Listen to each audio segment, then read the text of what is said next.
Okay. Are we fixed? Are we fixed? I should be back now. Should be back. Hi everyone. Yes, everyone's having issues hearing me because my microphone wasn't on. Okay, we're back. We're back. Hi everyone. Here I am. So you didn't hear Hattie barking because you know how she barks every time we go live.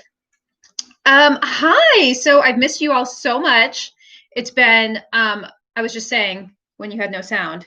It's been literally weeks since I've seen you. We've been so busy, and I don't know where the time has gone, but it's so good to see you all and to reconnect again. So cheers. Cheers. Brought to you by Coke Zero. Not really. So yeah, I've missed you guys too so much. Just to I thought we could just do a little what's been going on kind of podcast. Why do I always say that? Welcome to my podcast. Welcome to my podcast. We're going to talk about what's been going on, what we're doing with Patreon, what's coming up. And then obviously we need to talk about Drag Race, but I like to save that for the end, just in case there are people who don't watch or haven't watched it yet or whatever it is. But we have to talk about the finale of All Stars 5. And camping, oh my gosh. Yeah, I know. My camping trip has been a while now. So guys, I'm wearing my first ever sweater that I knitted. This is the Jailbird blouse from Poison Girls. So yeah, I love how this one came out. This was probably my favorite one I've made so far. I made that rainbow boardwalk blouse as well. And I just finished, I blocked it this morning, my Rizzo, which was just a trial from start to finish. It looks great, but I hate it. When you're so done with a project, it's just giving you such a hard time that you just can't even enjoy it yet. So it took me quite a while. And I was telling Melisha today, I was like, I don't think there's a single part of that sweater that wasn't ripped out and reknitted at least once, but that would have been the bare minimum. There were parts that I reknitted 4 times. Just because I had a lot of trouble, as you guys know, with the eyelets and the shaping. And then and then it was way too long. So I finally got to the end and I was like, and I tried it on and it was so long. It's supposed to be kind of short like this one, or that's what it looks like in the pictures. And that's what I wanted. And it came down to my upper hip, and the ribbing didn't look great. It was a 2x2 ribbing and I wasn't really that happy with it. And so then I ripped back to where the decreases end essentially and redid the ribbing at the bottom. Now I'm redoing my ponytail. So redid that. And then I guess the sleeves, the little band on the sleeves, that was the only thing that went right the first time I did it. The neckband didn't look terrible. It was too tight. I didn't do the bind off she suggested. And it was also too high. It almost looked like a mock turtleneck, this high. And it was supposed to be a crew neck. So wow. Rizzo, it's advanced. I feel like it's an advanced sweater. What do you guys think? Have you guys made it? But we'll see. We'll see if I like it again at some point. Now you're terrified. Don't be terrified. I mean, I really had a great time knitting Jailbird and Boardwalk, and I think that the unifying factor between those two is they weren't as advanced as Rizzo, no special stitch patterns, nothing like that. So yeah, too much counting. I was not confident with the stitch pattern and making sure it was even. And So I would just say, like, don't do something with a complicated stitch pattern for your first 3 sweaters. So, and now I'm planning my next project. Guys, my pony is like sinking. So this all kind of coincided with today is the first day of the knit along for her new sweater. Alicia, are you laughing at me? At my pony? Today is the first day of the knit along for the Joni boat neck sweater, which is the new design. And I do have yarn for it. I really want to join my first knit along, but I'm having a little bit of fatigue with like new skills when it comes to knitting. And I feel like I need to go back to like making another jailbird, or because I have yarn for this in black and white. So I might do that, especially because I'm going on vacation next week. So I might just need like an easy win. But at the same time, I might start swatching for Joni. Okay, so the other thing I wanted to say is that one thing I've discovered through 3 sweaters now is that, which is common, all right? I did not genuinely discover this, but I discovered this about my knitting, which is that my gauge in the round is very different from my gauge flat. So I was having trouble getting gauge when I was doing flat swatches, and then I would go up a needle size. We will talk about stuff other than knitting in a little bit, guys, but let me have my moment. I need to discuss this. Okay, so then I would go up a needle size and then make the sweater. And most of these sweaters are made in the round. So it's flat up until it joins under the arms, and then it's in the round from here down. So what I've discovered is that my gauge is I have fewer stitches per inch in the round. So my sweaters are all coming out a little bit big. So I've done some research about methods for swatching in the round, which I'm going to do. And we'll see. I mean, I might need to like switch needle size from flat to in the round. Is that something that people do?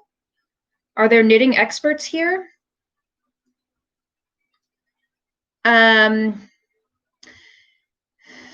So yeah, that's something that people do. And it's so funny. It actually answers a big sort of like mystery issue I had with my boardwalk blouse, which is that my stripes above the armhole were smaller. And then I would be using the same color below the armhole, and they would be wider stripes. And I'd be like, what the heck? Like, am I changing my, like, am I more relaxed? Like, did the yarn stretch out? Because I was using yarn with elastane in it. I was so confused. And finally, it's answered my question. I understand what I'm doing wrong. Knitting in the round is different from straight. Tension is different, especially in the round, as you are not necessarily doing a purl stitch. Yeah, I understand like why. I guess I just don't understand how to correct it. Like, is the right thing to do one of these swatches in the round, and then if part of a sweater is knit flat and then it's joined in the round, you need to change needle size so that you have consistency. I mean, I think, you know, for something like this one, you don't really notice, but on boardwalk, my stripes are definitely like different sizes. So anyway, it's just something to think about. So let's see. I think that sums up what I have to say about knitting today. Yeah, I'm kind of feeling this one. I might just make another one while I'm on vacation. You wouldn't, but it never hurts to swatch. Yeah, I mean, I guess the question is like, how do you deal with having 2 different styles of knitting, like flat and in the round, in one garment, you know, because you can swatch in the round or you can swatch flat. But if you switch from flat to in the round in the sweater, you're going to be getting different gauges. So, oh, Trisha, yeah, you do use circular needles for the whole thing, but at the top where you're not joined in the round, you're technically knitting flat because you knit the right side and then you knit the purl side on the wrong side, right? And then when it's joined in the round, then you're joined in the round and you're knitting in the round. You can use circular needles to knit flat, though. I can't believe I'm explaining knitting to you guys. I'm such a newbie. Miss Gertie's knitting tips.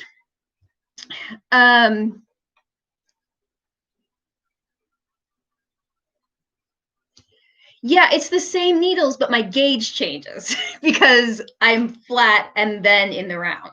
All right, I must not be explaining this well. Anyway, I will, I'll do some swatch tests. You can change needles or practice your tension so you can achieve a more consistent result. Yeah, I don't think I'm going to change my,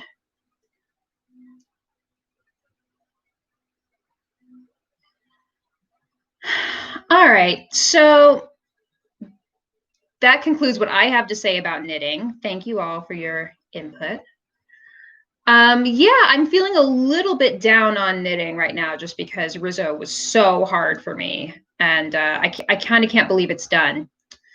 Oh, but now I really want a knit, not a knit pencil skirt. I want like a black pencil skirt to go with it. So I'm kind of inspired to make a new Stanwick, and I ordered some stretch black fabric from B&J today. So I'm going to work on that.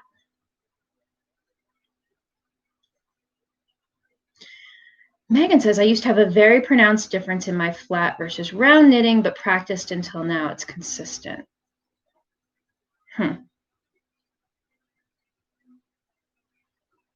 Interesting. Interesting.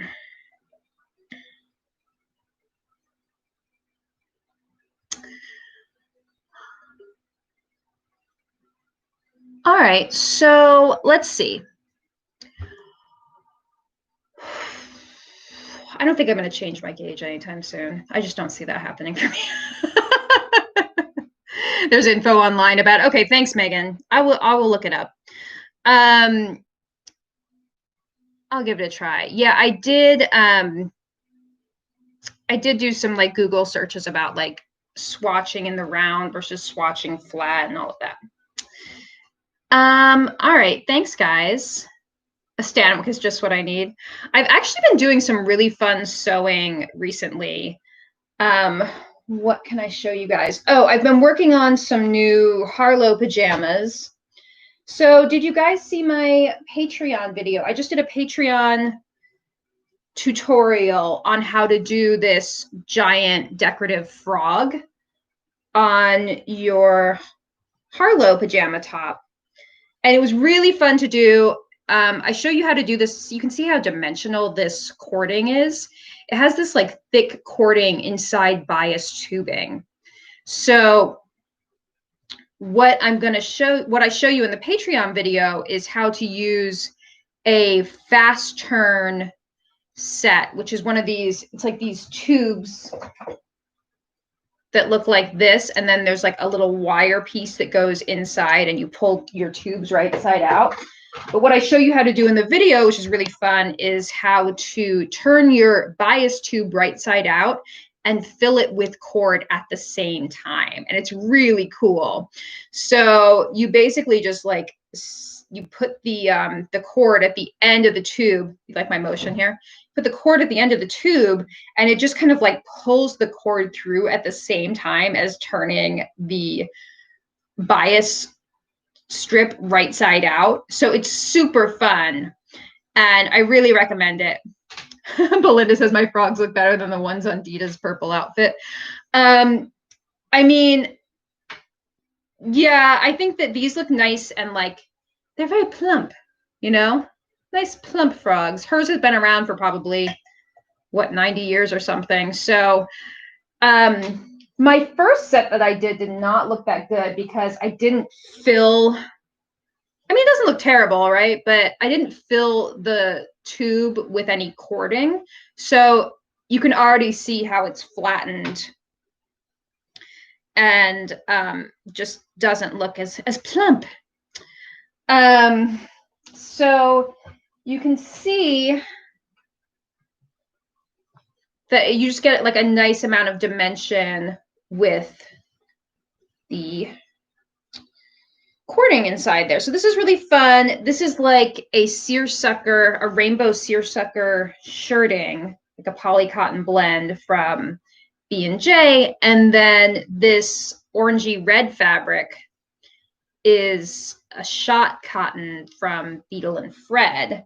So I made the pants. I actually just whipped up the pants like today. I was waiting for some videos to download and I was like, may as well sew some pants, some Harlows. So I made the pants in the sort of like tomato orangey red color. These have like a nice wide leg, very 30s beach pajama kind of set. And then, so these will go together. And then I made the sash in the orangey red color too. So I'm excited about that. We have been doing a ton of sewing for next month's Patreon. Melisha and I both had like so much sewing to do. We both made like what, 3 outfits for this shoot that we did on Monday, and that's releasing on August 1st. So that's a standalone pattern, and August 1st is Saturday, you guys. So I don't know where that came from, but we have a whole new standalone pattern coming to Patreon that I'm really excited about. It's super cute. We made a bunch of versions. We were both like sewing like crazy on our own. And then I had to do a second shoot. We went to shoot at this little park near my house, and it's such a pretty little, like, there's like a hill and there's like trees around there. And I walk through there almost every night on my, when I do manage to get out for a walk. And I've always thought it would be such a good place for a photo shoot. And we went and did it, and it was like really challenging because of the light coming through the trees. It was like sunset, because we always try to shoot later in the day just to try to get sort of like shaded sunlight is sort of the best light for shooting. So we had like the sunset. It was also really hot that day. Thank goodness it like cooled down by the time we got up there. And the sun was like coming through these trees, like blazing sunset. And we were getting these like hot spots of light. It was like that dappled light, but they were like hot, bright spots everywhere. It was like terrible for shooting. And then we kind of we like waited around a little bit, shot the first few looks a little bit slowly. And then by the time the sunspots were gone, it was too dark to shoot. So my last look didn't come out at all. And then I had to reshoot like the next day, but it was like storming. And so like trying to like time it with these storms coming through. And then I had to do 2 days of video shooting because we have the Patreon project and then also a new YouTube project which corresponds to it, which will be hopefully coming out the same day. We'll see how the video editing goes. So 2 full days of video shooting plus 2 days of photo shoots, and that was all in 1 week. So it was just like a crazy week. It was exhausting. What is the project? Do you think I'm gonna give it up that easy? Oh, you guys are trying to guess what it is.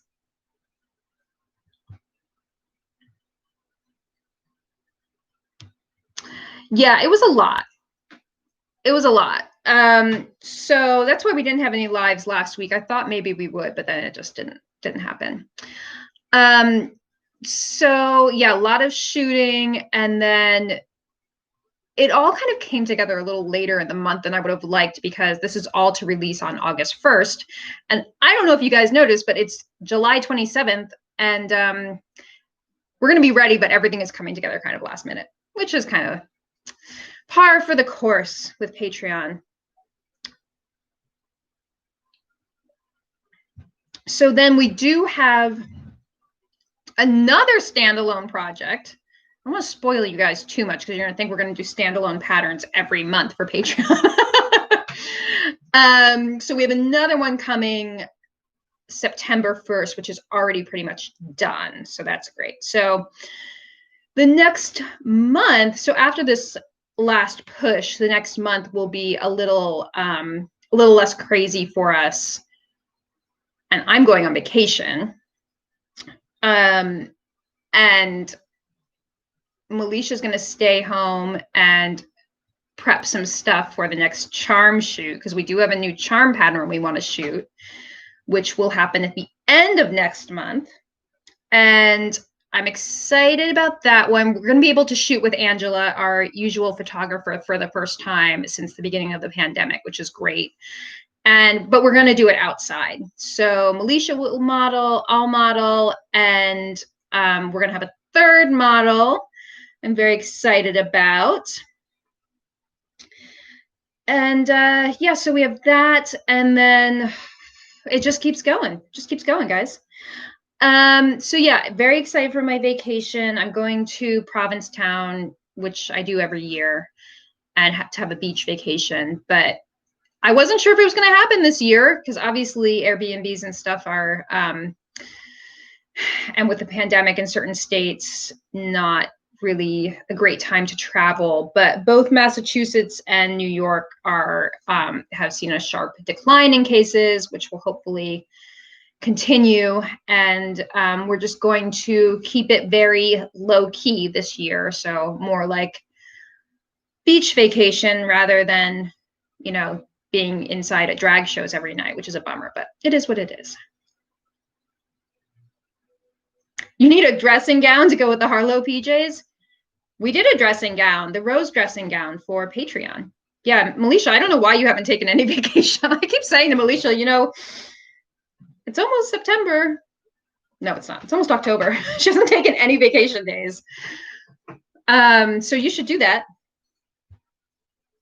And I'm going to go on more camping trips because I did go on my little weekend camping trip and had so much fun that I can't wait to do it again. So I was telling Melicia, I was like, I'm going to go on 2 vacations next month. So bye, everyone. So yeah, the camper did great.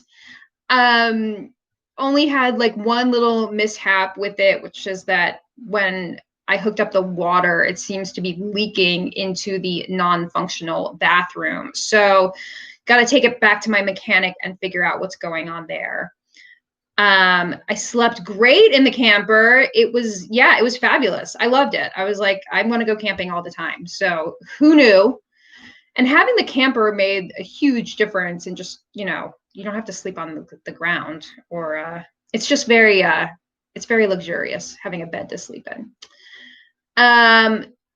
So yeah, it was great. I loved it. The camper needs to go back to the mechanic for various work. And I've been getting quotes or trying to get quotes to get the exterior painted pink. And the first quote I got was so much more than I expected it to be. So that was alarming. And like about quadruple what I expected. So I definitely had a little bit of a shock with that. But I found another place that I think will be more affordable. So we'll see. We shall see. And then I made a big decision. Spray paint? Oh my God, no. I made a big decision about the color scheme. I'm keeping the exterior pink, but something, well, it's currently blue, but it will be pink. So kind of the color of the wall behind me. But okay, so I've been trying to order an awning for the camper, and I've discovered that it's really hard, aka impossible, to find awning grade fabric in like a bubblegum pink like this.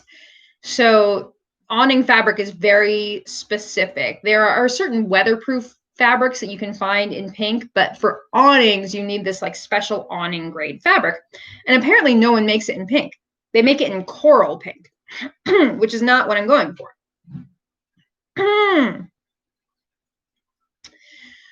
So, and I even got a swatch from someone because I was told that there was a woman who I did finally order an awning from who was the only person who had pink fabric, and she sent me a swatch, and it's coral, like it's very orangey pink, and it's going to clash with some decisions I already made, like the sparkle countertop, which I have a right here. You can see it like matches the wall pretty well. It has gold sparkles in it. So this is the countertop, and then the swatch I got was like orange. I was like, it was like orange pink, and I was like, I can't have this. So anyway, the decision I made was to bring in a second color in the color scheme, and I've decided on yellow. So the awning is going to be yellow stripes, and the lower half of the camper will be pink. And so like a sunny sort of like buttery yellow. And then I think that'll be really fun because then I can bring in like yellow accessories and stuff like that, which is always really fun. No purple. Sorry, Melisha. So purple is hard to find too. So it's going to be yellow. And I think it's going to be really cute, like a sunny yellow. And I did just find some like yellow upholstery fabric too, which I'm kind of considering for the interior, like doing yellow and then white. You know those like dinette cushions that have like the chevron in like white leather at the top? I think that could be so cute with this. And then the cushions, like the pillows, could be like pink floral, would be really cute. Right? So I'm kind of really loving this idea, and it's kind of coming together for me. So we'll see. It's add purple. I don't know if pink, yellow, and purple is the way to go. But Melisha, I did look to see if I could find a lavender awning because I thought that would be cute, but they don't make lavender either. So I think pink and like sunny yellow will be really cute.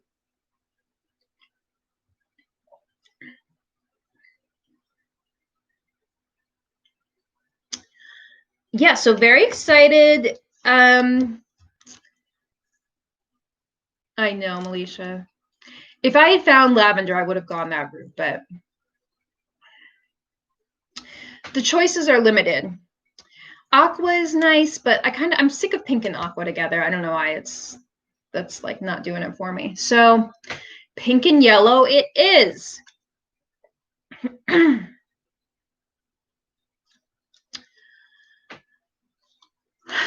Okay.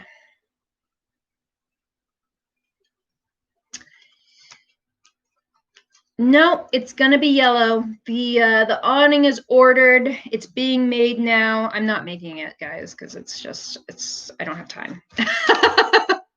But I do still want to make the upholstery cushions or the cushion covers, so we'll see how that goes. Yeah, I think it's gonna be really cute. I saw on Pinterest, I did see some yellow interiors of campers, and I think that's kind of what got me going on this idea. Is yellow interiors on campers from this era are just so cute. I think it'll be really cute. Yeah, and Maren, we can add some yellow roses in there somewhere. Yeah, so there's that. It's one of those things where everything is just kind of moving along very slowly, and I just have to be okay with that. Every time I call my mechanic and say, can I bring it in today? He's like, oh, call me next week. And I'm like, no, today. So yeah, it's just kind of like inching along. But the great thing is the camper is still usable. And I'm having my backyard done into like a patio. So I hired a guy to build the patio, and he totally doesn't understand my vision, you guys, because I'm doing this sort of like boomerang shape. So there's like an L corner the garage and then the back. So there's like an L shape. And then I wanted, how do I describe this? Okay, so an L shape. The camper is parked over here on the driveway, right? And this is the back of my lawn. So I want the patio to come out from the campers because the camper is going to be parked back there. The patio is going to come out in this rounded shape from the camper and then kind of go, so it'll be like an L shape. And then between the two L's, it kind of goes into boomerang. So like, I need like something to draw on. So go like up like that. So yeah, I guess the best way I can describe it is sort of like a boomerang shape with an L on one side, right? So I'm trying to explain to this guy, I'm like, it's like a backyard campground because the camper is going to live there. And then we want like a patio that's going to come out from the camper. So you like step up with the camper, then you have a little patio, the awning can be out. It's like going to be my little like backyard paradise. I'm trying to explain this to this guy. And he's like, why don't you just do a rectangle? I'm like, no. And then I'm like second guessing myself. Because he's like, it's just going to look much better if you do a simpler shape. And I'm like, but this is my fantasy. This is my fantasy, Jose. So I don't know if he's just not understanding or if I've made a terrible choice. But we'll see. We'll see. So I think it'll be okay. Never second guess yourself. Yes, exactly, Erica. It's like a kidney pool shape, but with like a sharp L on one side because the back of my lawn has a fence to the back neighbors. And then the other sharp L side is my driveway where the camper will be parked. Go with my gut, live my fantasy. Every time I go to do something to my house, like paint the kitchen cabinets pink or like put in pink and white, you know, vinyl checkerboard tile or vinyl flooring, I just have this, I always go through this where I'm like, I try to explain to like a contractor or someone what I want. And they're like, but don't you just want to do like the thing that like is most popular or like aesthetically pleasing or like has the best resale value? And then when I go down that route, I'm like, oh my gosh, what if I want to sell my house? Because I do kind of have an inkling that I might want to sell, I don't know, 5 to 10 years down the road after I hopefully pay off this place and then can afford something bigger is kind of my dream because this is pretty small. Anyway, so then I go into the resale value thing and I'm like, oh, it's got to have good curb appeal and like things I never think about in my day-to-day life. I just think about like, what's the fantasy? And then like I get these contractors in here and they like make me second guess. But yeah, I think you're right that it's just like they want what's going to be easiest for them. And they don't want extra work. Yeah. So we'll see. We'll see. You'll buy my house. Okay. I figure if I like it, there's got to be someone else who would want my house the way it is. Yeah, contractors have the most bland taste. Like if you go through, I mean, not all contractors, that's not fair, but like if you go through like the catalogs of like pavers that you can pick out and like floor tiles and all that, it's just like, does everyone just want beige? And yeah, it's a little disheartening because like I just don't like new construction style. I just don't get it. So I'll have to sell it here. Yeah, I agree. I mean, I've always felt like, I mean, obviously I've decorated my house for myself, but we'll see. No beige, no beige. You guys know how I feel about beige.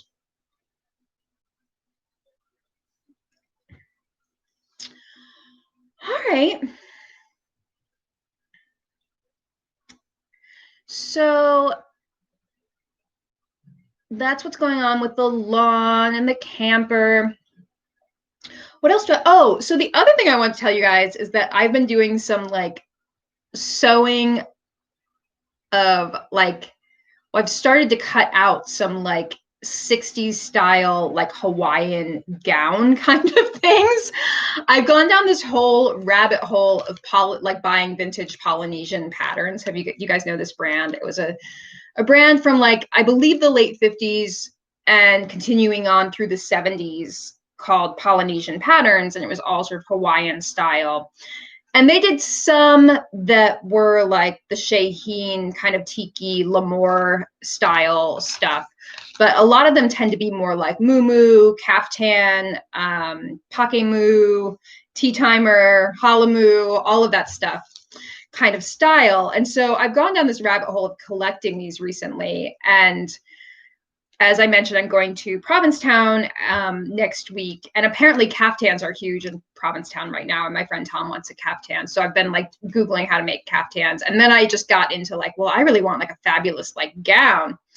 So I'm working on one now in leopard print that, and this is so, it feels so weird because it's been years, guys, since I just like bought a pattern and made it just for me without any like consideration of like, well, okay, I have thought like maybe this style could be a charm pattern someday, but like seriously just making it for vacation for myself. So it's this style, I kind of want to grab, I don't know where the envelope is right now, but it's a style that has like, I've heard it called like a waterfall back or an angel back, people call it, has like a drape coming from the shoulders. Melisha, you're going to love this thing, coming from the shoulders, and then like a V-neck.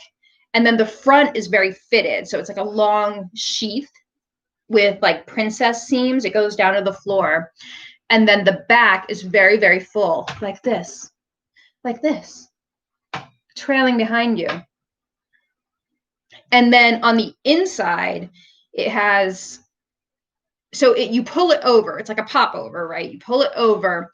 And then on the inside, it has like what's called an inside belt that you sew in a bra back, essentially, into to hook it so that the front is like very form fitting, and then it kind of folds around you in the back, and then the drape goes back like a cape.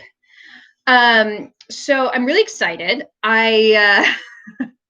I'm making it in leopard print rayon. Yeah, Melisha, you're gonna love it. And I've also been going down like a Muumuus sort of path with the very long, just very, very full ruffles on the bottom and like the puff sleeves, and like just totally not my usual style. So yeah, I can't wait to show it to you guys. I can't wait to see how it turns out.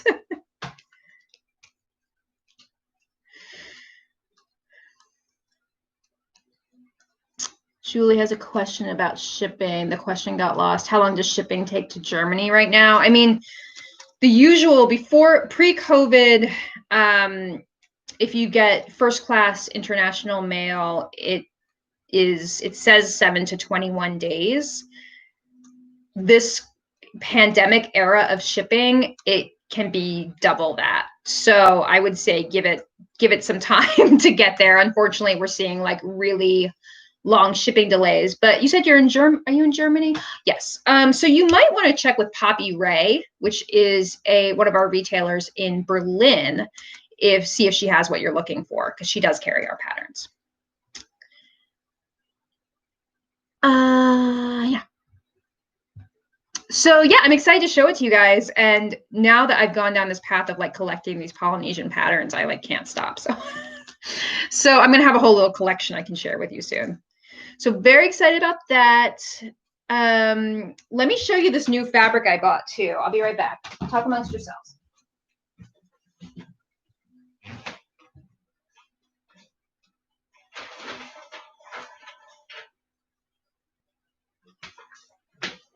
Okay. So here's the pattern. Can you guys see it? So you can see it's like full in the back, and then look at her, she's wearing her like armband bracelet, very slim in the front, and then it just like pulls around to the back. So there's that. And then I was at Beetle and Fred, which is my local fabric shop, looking for caftan fabrics for my guy friends, as you do. And they have these rayons from Ruby Star Rising by Melody Miller.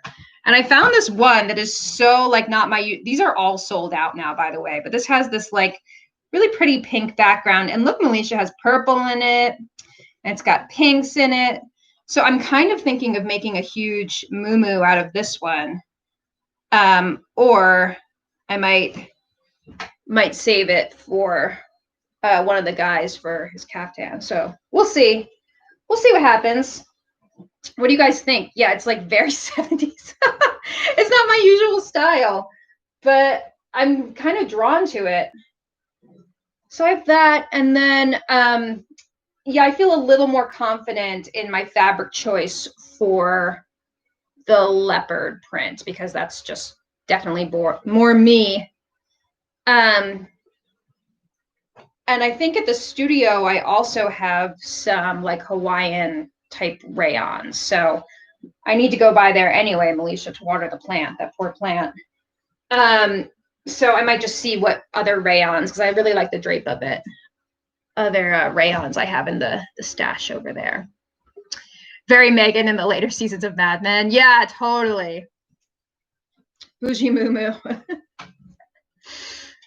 I might want to go just more tropical if I can. We'll see.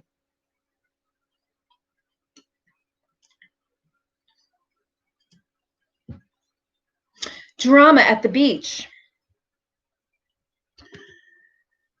Okay, so what else do I have to tell you? There's another little skill video coming out on Patreon like tomorrow, so watch out for that. And then we're also doing another Zoom on Wednesday at 5 p.m. So that'll be like a little sewing circle kind of thing.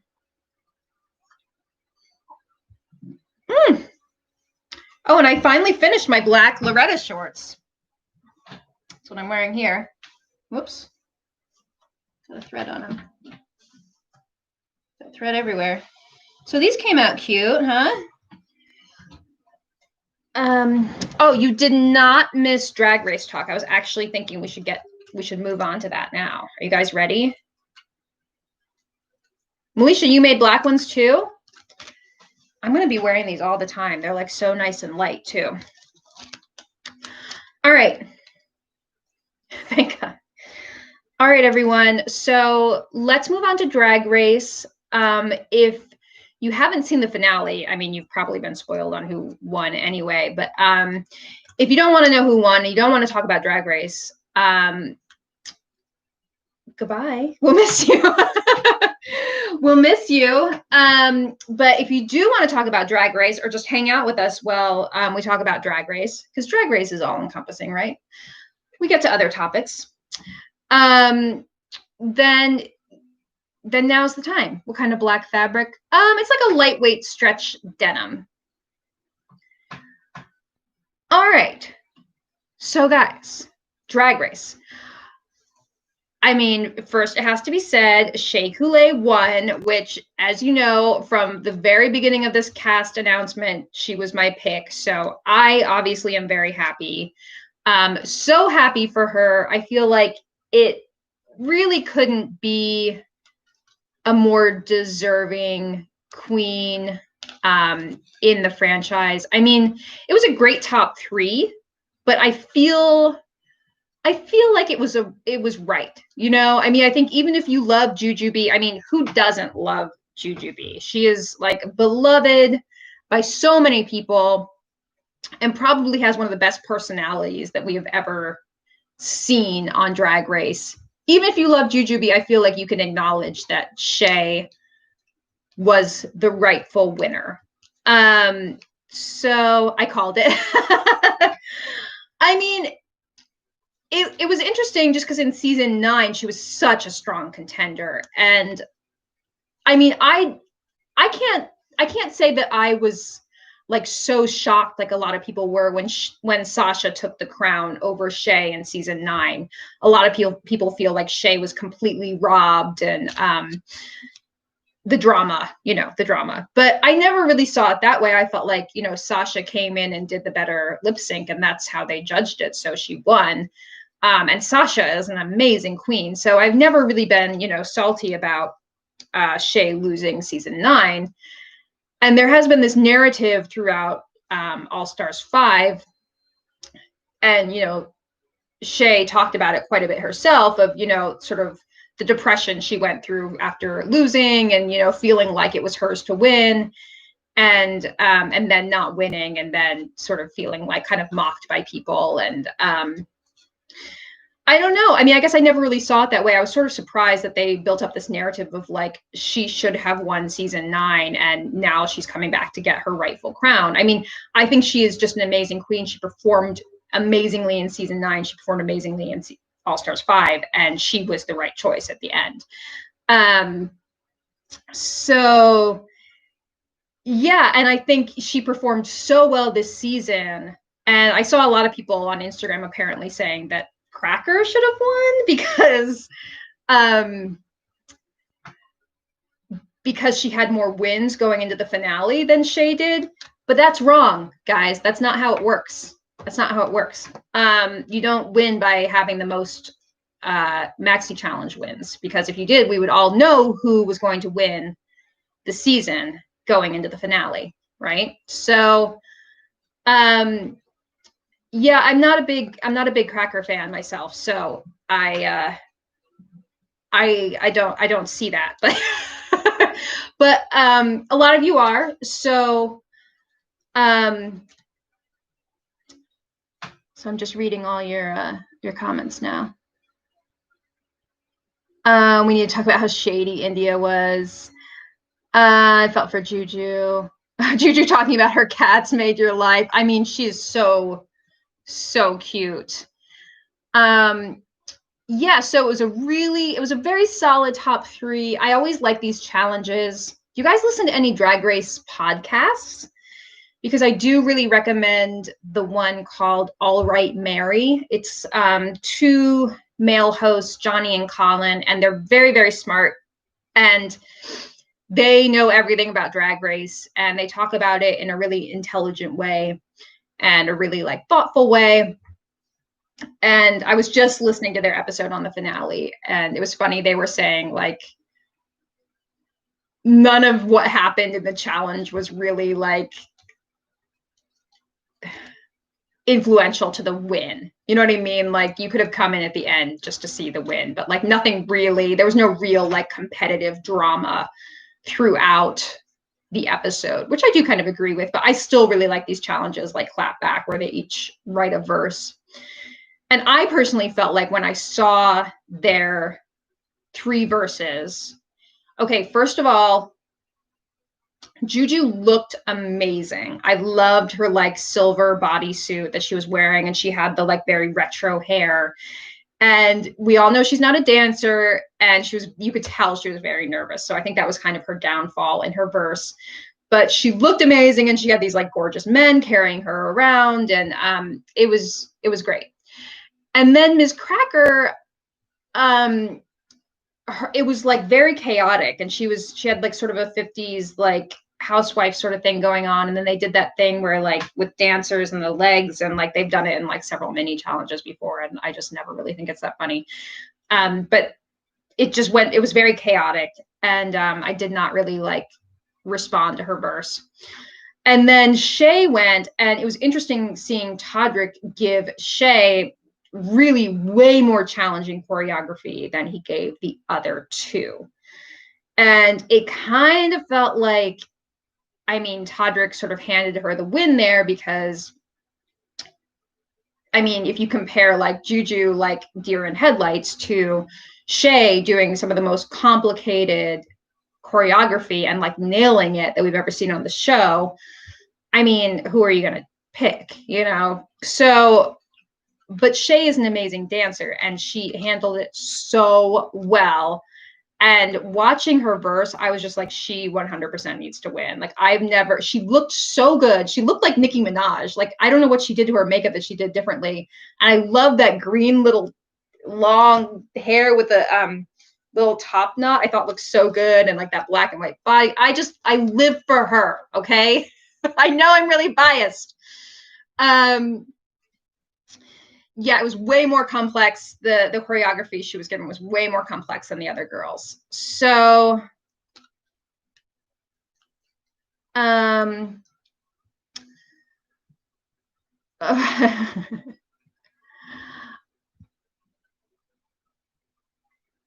So I'm just like, I'm reading your comments. Oh, some people don't know what Drag Race is. This is a reality TV show about drag queens. You didn't love her look, but her dancing was on point. Okay. All right. So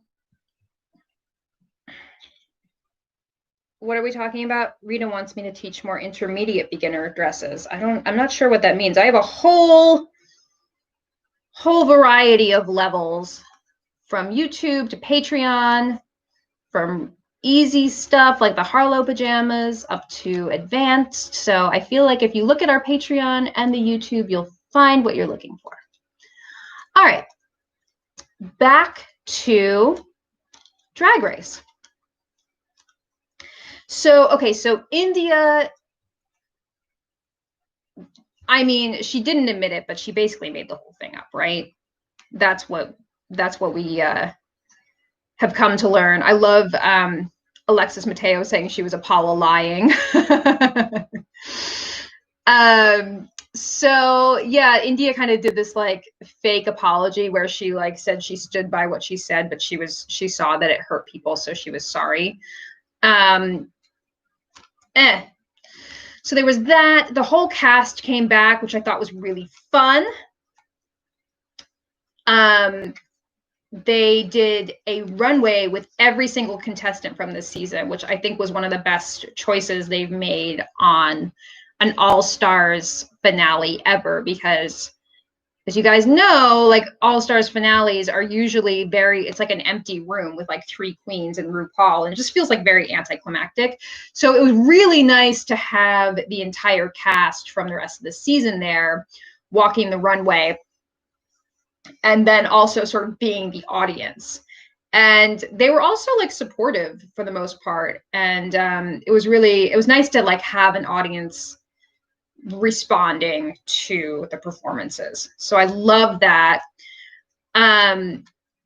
So the other thing I want to say is that was one of the best like overall runways. And I think, Michelle said this, or someone said this on the judging panel, was that overall that was one of the best runways, just like in terms of quality of the looks, that I think one episode has ever seen.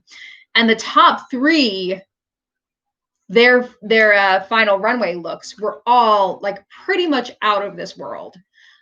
Shea Coulee she was inspired by her mother's prom look, and they showed a picture. It was really cute and actually reminded me of what my mom wore to her prom. And Shea did a Balenciaga inspired, like a bubblegum pink taffeta, huge, lots of fabric fantasy with a beehive and a bow on top of the beehive. It looked so good. It walked beautifully. It was a great choice. Jujubee looked stunning. She had this like orange velvet sash that just like glowed. It looked so rich. And then Cracker did this sort of pink Russian inspired thing. That was probably my least favorite of the 3, but still, I mean, 3 amazing looks. And then I also just want to say, like, Blair St. Clair looked the most beautiful I've ever seen her look. And her runway was out of this world, is the only way to describe it. So yeah, it was just a really great overall episode. And I mean, I obviously couldn't be happier, because my favorite one. And yeah. Oh, the blue was the lip sync look. Yeah, Marin.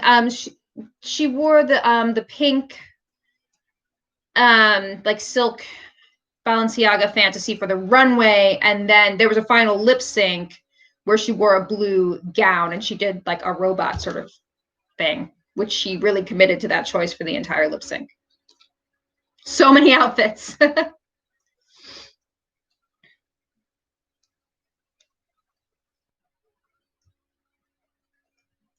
All right. Do we have anything else to talk about? I mean, I feel like very satisfying end of the season. I think my complaint about the season overall is that the lip sync assassin premise had such promise. And the first lip sync assassin was Evie Oddly, and she was so good in that first lip sync. And then that was the best one for the entire season. So it kind of just went downhill, and then it just kind of lost its excitement. And also we had some really weird performances from like iconic queens like Alyssa Edwards and Kennedy Davenport, who are known for their amazing lip syncing and dancing skills, and gave sort of like half-assed performances as lip sync assassins. So odd trajectory there. And then, oh yeah, Michelle, I was just about to say, the Vegas show, I didn't know they were going to do another TV show so soon. So if you guys didn't see this, there is another RuPaul show coming up that is, seems like it's sort of like a backstage show about the Work the Strip Vegas show. So there, RuPaul's Drag Race now has a permanent residency at one of the theaters in Vegas, so you can go see the queens perform. And they did what looks to be a reality show following the 6 queens in this residency and their sort of backstage lives. And shocking twist, Cameron Michaels and Miss Vanjie are both on sharing a kiss. So as we all know, Miss Vanjie had a little romance with Brooklyn Heights on her season. And I loved that. I mean, I live for any kind of like romantic gossip on these shows. And so I was just, loving that. I was really into it. As we all know, they broke up. And when they came back, Brangie, as we call them, Brooklyn and Vanjie broke up, and, they discussed that at the finale. So they've both been single for a while now. And Cameron Michaels is, one of the cutest boys, cutest as a boy. How does one say that? Trade of the season, as Heidi would say. Yeah, so we have a little potential romance. And between Vanjie and Cameron Michaels, who I'm here to watch that. So I'm very excited about that. I need to be on RuPaul's as a guest judge. Thanks, Michelle. I mean, I think I would get on there if, like, let's just say they ever considered me, and then I would just be so nervous. Yeah. There's nothing else we can't wait between shows because there's nothing else to do on Fridays. So guys, do you know if it starts this Friday, or I believe there's a bit of a gap, like not like the gap like we used to have between seasons where we had to wait like 6 months to see a new season. But do you guys know when that starts? Oh, and who are the other queens? I know I led with the little romance, but isn't Derek Barry on it? Evie Oddly. I can't remember who else. It's a whole month. I don't know what we're gonna do. I mean, I guess I'm just gonna have to keep going camping. Derek Barry. Yeah. So, I mean, I think I covered it. I've been watching Canada's Drag Race as well, which has kind of picked up a little bit of steam. They did a sort of rap battle, which I found amusing, 2 episodes ago. It's a little bit of a hot mess, but if you're like knitting and jonesing for some Drag Race content, it's not bad. So yeah, it's funny. Drag Race, Canada's Drag Race. I was saying last time we talked, I was saying, I was gently making fun of Canadians for saying a boot, and then whoever is the Canadian who was here was giving me a hard time because she said that Canadians don't actually say a boot. And then the challenge comes out on Canada's Drag Race, and it was called "Not Sorry a Boot It." It was spelled a boot, and I was like, well, even Canadians are saying. Anyway, I love Canadians. So no shade, Canadians.